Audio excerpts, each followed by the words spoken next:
Hello and नमस्ते सबैजनालाई, hope you guys सबैजना सन्चै हुनुहुन्छ होला। म पनि एकदमै धेरै सन्चै छु। आज चाहिँ फेरि आज एउटा साथीको गाडीको लाइसेन्सको लागि जाँदैछौँ। सो उसले पनि जाउँ जाउँ भनेर होइन।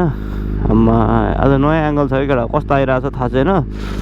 सो यो एङ्गल पनि ट्राई गरौँ। आज म चाहिँ एकदम एङ्गलहरू चेन्ज गरिरहेको छु क्या, कस्तो हुँदो रहेछ भनेर।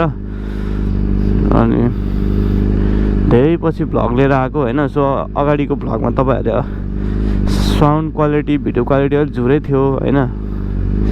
सो अलिकति अपग्रेड गर्ने म ट्राई गर्छु। अब चाहिँ पछि लाग्नुपर्छ। आम्बो गाडीमा छन् केटाहरूलाई, बाइकमा आउनु भनेको मान्दैनन् यार।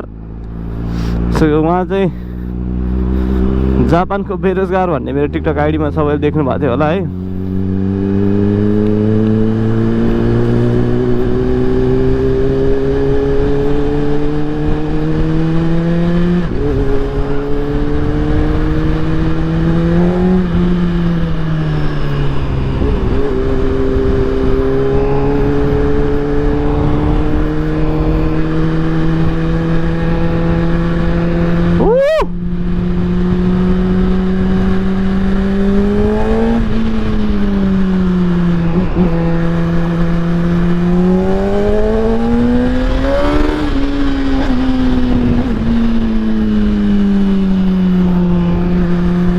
मजा आउँछ केटा हो बाइक चलाउनु त। साउन्ड नि कस्तो बहल आइरहेको के,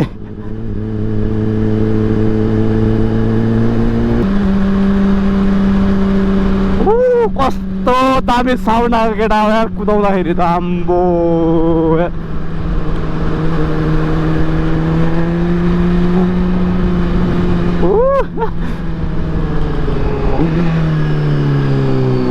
यहाँ चाहिँ के हुन्छ भन्दाखेरि जापानमा चाहिँ रोडको रुल्सहरू चाहिँ एकदमै धेरै स्ट्रिक्ट हुन्छ क्या। जस्तो कि यहाँको जस्तोसुकै अब रुल्स तोड्ने मान्छेहरूलाई चाहिँ अब जोसुकै भयो नि छोड्दैन क्या, यहाँ चाहिँ कारवाही गर्छ होइन। त्यही भएर चाहिँ आफ्नो स्पिड अनि आफ्नो लेन चाहिँ एकदमै धेरै मेन्टेन गर्नुपर्छ। सो यता अब तपाईँहरूलाई चाहिँ यो यस्तो यस्तो लाइन छ नि, यो डट लाइन छ नि, यो सेतो व्हाइट लाइन, यस्तोबाट चाहिँ तपाईँहरूले यताउता साइड बालेर पछाडि हेरेर चाहिँ जे होस् तपाईँले चाहिँ जानु के अरे लेन चेन्ज गर्न सक्नुहुनेछ। अनि सिधा लाइन आयो भने चाहिँ तपाईँ त्यहाँनिर चाहिँ लेन चेन्ज गर्नु मिल्दैन क्या यहाँ चाहिँ। अनि जहिले पनि एकचोटि पछाडि हेर्नै पर्छ क्या यहाँ चाहिँ। फेरि त्यो ट्रायल दिने बेला पनि एकदमै धेरै त्यो विचार गर्नुपर्छ त्यो कुराहरू होइन। सो धेरै पछि आज भेट भयो हाम्रो केटाहरूसँग। अनि आज लाइसेन्स चाहिँ उसको गाडीको लाइसेन्स हो। सो गाडीको लाइसेन्सको बारे पनि उसले भन्छ होइन, के कस्तो छ गाह्रो छ उसलाई सोध्छु म अहिले उतै गएर सोधौँला। सो त्यही भएर चाहिँ यहाँको चाहिँ एकदम लाइसेन्स निकाल्न चाहिँ अलिकति चाहिँ सिरियस हुनैपर्छ क्या केटा हो होइन। मैले पनि अब कन्टिन्यू 3-4 महिना कन्टिन्यू धाएको हो क्या। अब यत्तिकै लाइसेन्स आउनु अलिक गाह्रै छ क्या यहाँनिर चाहिँ। त्यही भएर अलिक मिहिनेत चाहिन्छ यहाँनिर होइन। त्यो सिक्ने ठाउँ पनि ओसाकामा चाहिँ अब पाउन्न क्या, फेरि ड्राइभिङ स्कुलहरूले पनि दिन्न होइन। सो एक ठाउँमा छ त्यो खामी भन्ने ठाउँ, एक ठाउँमा चाहिँ छ, तर त्यहाँ पनि यत्रो सानो छ क्या ड्राइभिङ स्कुल। अब त्यहाँ खासै युजै हुँदैन क्या। अब त्यहाँनिर सिकाएको युजै हुँदैन होइन। त्यसरी कन्फ्युज हुन्छ बाटो चाहिँ सिधै जस्तो लाग्यो मलाई चाहिँ। सो हाम्रो गाडी आउँछ अनि गाडीको पछि जानुपर्छ। तनाव हुन्छ फेरि अहिले बाटो झुक्यो भने यार। अगाडिबाट एक ठाउँबाट लेफ्ट जानुपर्छ क्या, म त्यहाँबाट चाहिँ झुकिन्छु कि जस्तो लाग्छ है।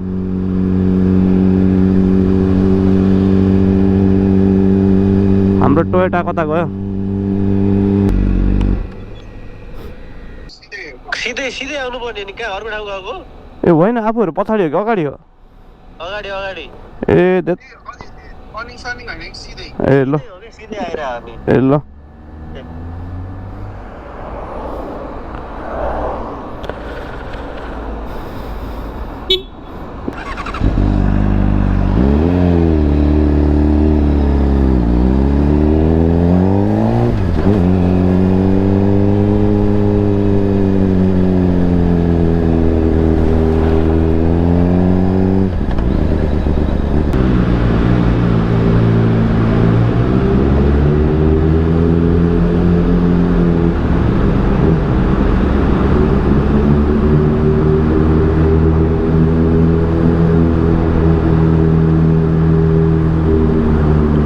अब यहाँबाट चाहिँ लेफ्ट हानेर गोली जानुपर्छ केटा हो।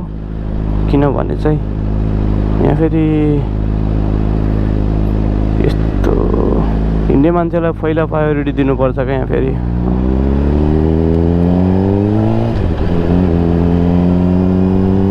ओए ल केटा बाटो चाहिँ दामी बाटो आइसक्यो होइन, अब चाहिँ जाउँ।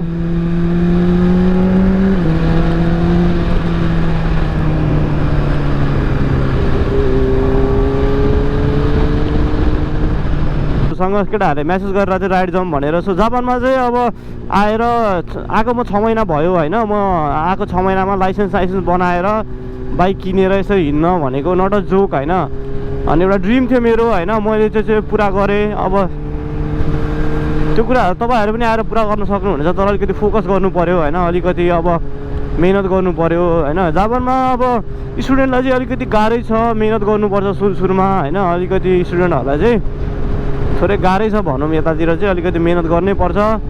त्यही भएर तपाईँहरू पनि यदि जापान आउँदै हुनुहुन्छ भने चाहिँ माइन्ड एकदम स्ट्रङ बनाउनु होला कि म गर्छु, केही गर्न सक्छु भने जस्तो गरेर चाहिँ आउनु होला होइन। यत्तिकै हावातालमा चाहिँ अरूको लैलेमा लागेर सजिलो छ इजी हुन्छ भनेर सोचेर चाहिँ त्यसरी आउनु खोज्नु भएको छ भने चाहिँ अलिकति विचार गर्नु होला, किनभने स्टुडेन्टमा अलिकति स्ट्रगल चाहिँ गर्नुपर्छ यहाँनिर होइन। सो म चाहिँ स्टुडेन्टमा आएको होइन, सो त्यही भएर मलाई चाहिँ अब अलिकति जे भए पनि धेरै कुराहरू चाहिँ सहज भएको छ यहाँनिर होइन। अब त्यही भएर प्रायः हिँड्न नि पाइरहेको हुन्छु, काम पनि मैले यस्तो धेरै गर्नु पर्दैन भनेको गर्न पाउँदैन क्या यहाँनिर।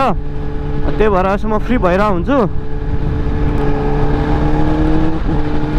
ओए डाउन सिफ्ट सुन्ने केटा, डाउन सिफ्ट कस्तो फ्यार गरे क्या मा हावा।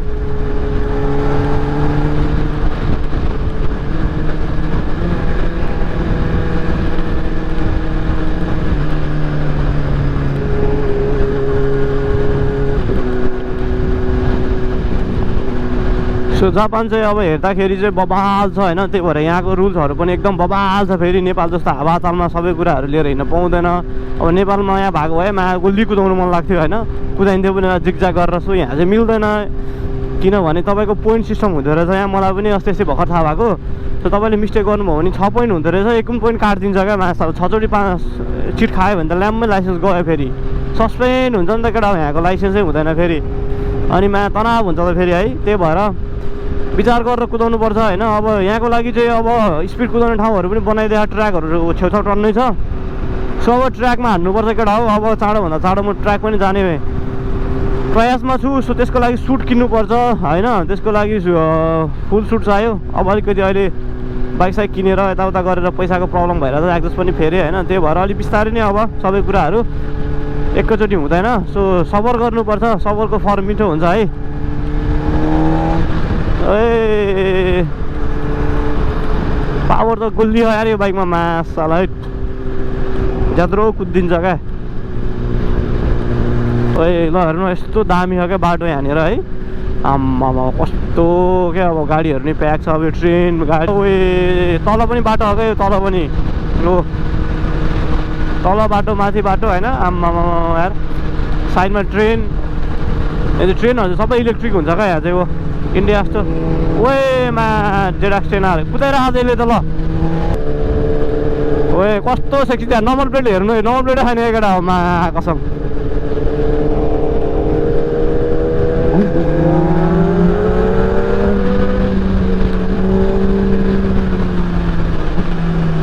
छिराउन मिल्दैन, त्यो जापानिज हो नि त केटा हो होइन।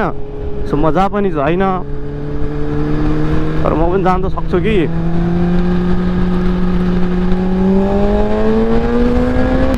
ओए ट्रेन हेरौँ केटा, ट्रेन। ओ माई गड,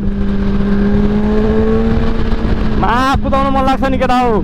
यस्तो कुदाइन्थ्यो होला नि रनमतीको छोरो यो बाइक त म, तर के गर्नु मा कसम कुदाउनै मिल्दैन र मात्र हो।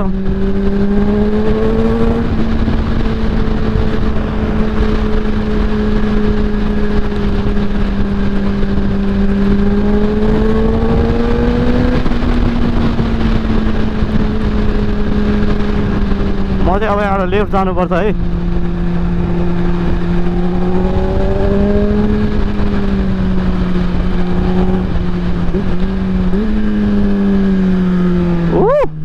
साउन्ड त मा कसम क्रेजी छ यार।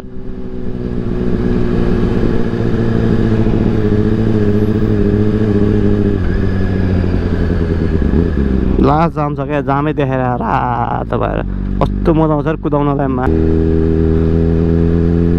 हेरौँ न कस्तो मिठो साउन्ड आयो।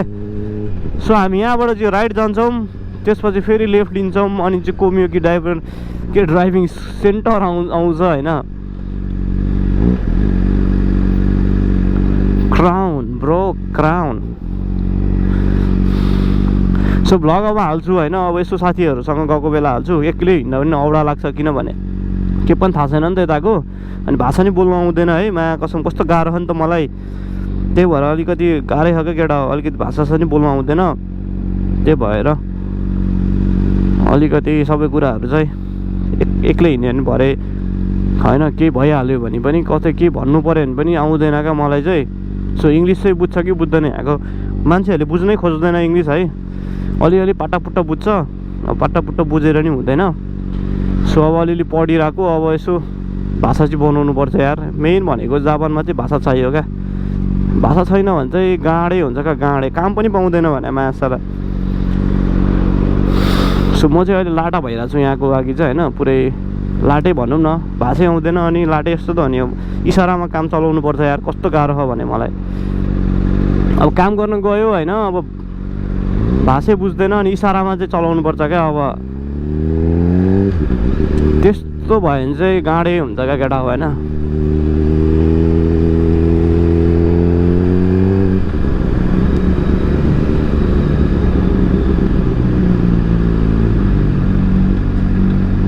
सिग्नलै सिग्नल। अब यो तलको बाटो चाहिँ वाइल्ड सिग्नल हुन्छ क्या। फेरि पहिला म ट्रेनमा पनि धेरै धाएको नि त, हराएको पनि हो क्या केटा हो माया कसम।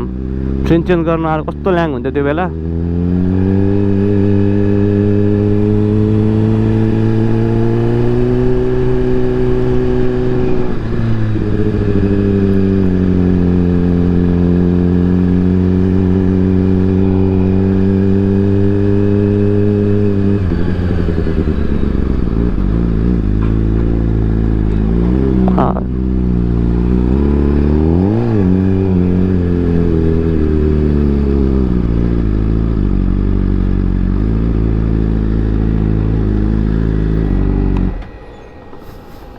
Driving centre. So driving centre चाहिँ यही हो, केटाहरू पनि आउँदैछन् हाम्रो। सो केटा हो हामी चाहिँ फर्किसक्यौँ, अनि एउटा साथी चाहिँ आज पास भयो है। अनि हाम्रो पदम चाहिँ गाडीको आज पनि फेरि गोल्टी खेलिसक्यो। सो गाडीको लाइसेन्स निकाल्न गाह्रै छ क्या यहाँनिर चाहिँ, अलिकति गाह्रै छ भनौँ। लाइसेन्सको लागि लास्टै गाह्रो छ है, त्यही भएर मैले चाहिँ कसरी कसरी निकालिहालेँ। सो गाइज अब राइड इन्जोय गर्नु होला होइन। ओए ट्रेन हेरौँ, ट्रेनमा कसम ओए बबाल यार, कस्तो कुद्यो होला ट्रेनमा कसम। ओहो हेरौँ त केटा ट्रेन, आम्बो